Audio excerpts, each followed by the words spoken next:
Give me the origin story of like how this all came about. I've always loved pirates. Like ever since I was a kid, I've always like had a fascination with them. And then Pirates of the Caribbean came out, and that just further spurred my fascination and obsession with it. And so like ever since I can remember, I've always loved anything piratey. And then kind of fast forward to kind of my current time as being a graphic designer, I was working in a marketing agency and just kind of doing very corporate stuff, logos and all the kind of mailers and flyers. And so I kind of started to get burnt out where I was like, just didn't feel that creative spark anymore.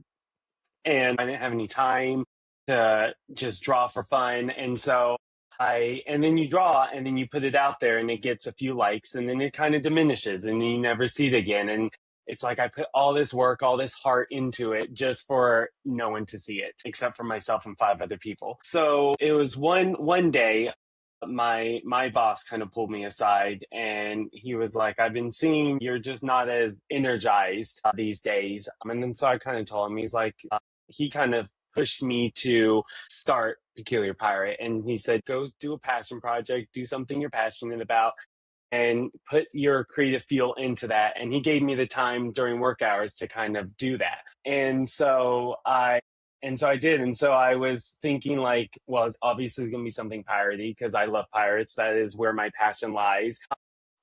And I started thinking some more and I was like, the one thing that you can print and do that will kind of like live on forever is like clothing and shirts and hats. And you can do it, I thought at the time, relatively cheap. And then you can print some shirts. And I know later did I find out nothing cheap about it. But I thought the thing that fascinated me the most about like printing on shirts is I can give them to people and that my designs are going to live on. They're going to make people happy. They're going to live in people's wardrobes. And so now it's not just me putting something on Instagram for it to diminish. It's, me giving things to people that will live in their wardrobe, live on them and make them happy. And so that's kind of where it all started.